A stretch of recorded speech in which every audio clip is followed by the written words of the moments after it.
শেষ সীমানা যে ধরো ইন্ডাস্ট্রিয়াল পার্কে। আর ওই পাশে হলো মালয়েশিয়া জোহর বারো। মালয়েশিয়া জোহর এটা অনেক উন্নত, বড় বড় বিল্ডিং। আর এই যে ব্রিজ দেখা যাচ্ছে, ব্রিজ দুটো আছে, একটা হলো উচ্চমানের নতুন করা হয়েছে, এখনো মনে হয় কমপ্লিট হয়নি, কাজ চলছে। আর সমতল একটা আছে। আর এই পাশটা হলো উডল্যান্ড মার্সেলিং চেক পয়েন্ট, ও পাশটা হলো উডল্যান্ড জোহর বারো। অনেক সুন্দর আসলে, এখান থেকে ভিউটা কতটা সুন্দর আর নিজ চোখে না দেখলে এটা আসলে বিশ্বাস করার মতো না। আর এখানে যে ইন্ডাস্ট্রিয়াল বিল্ডিংটা হেভি, বর্তমান যুগে নতুন বিল্ডিংয়ের মধ্যে সেই হেভি, এই যে বিশাল বড়।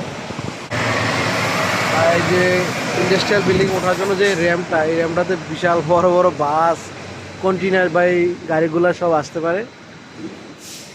আধুনিক মানের ইন্ডাস্ট্রিয়াল, নতুন সিঙ্গাপুর পুরন ইন্ডাস্ট্রিয়ালগুলোকে ভেঙে ভেঙে নতুন নতুন ইন্ডাস্ট্রিয়াল করা হচ্ছে, যা আসলে অকল্পনীয় স্ট্রাকচারাল, যে মজবুত যে বিমগুলো দেখা যায় বিশাল বড় বড়। মোবাইলে হয়তো বা এটা একটু ছোট দেখা যায়, বাস্তবে আসলে এটা অনেক বড়।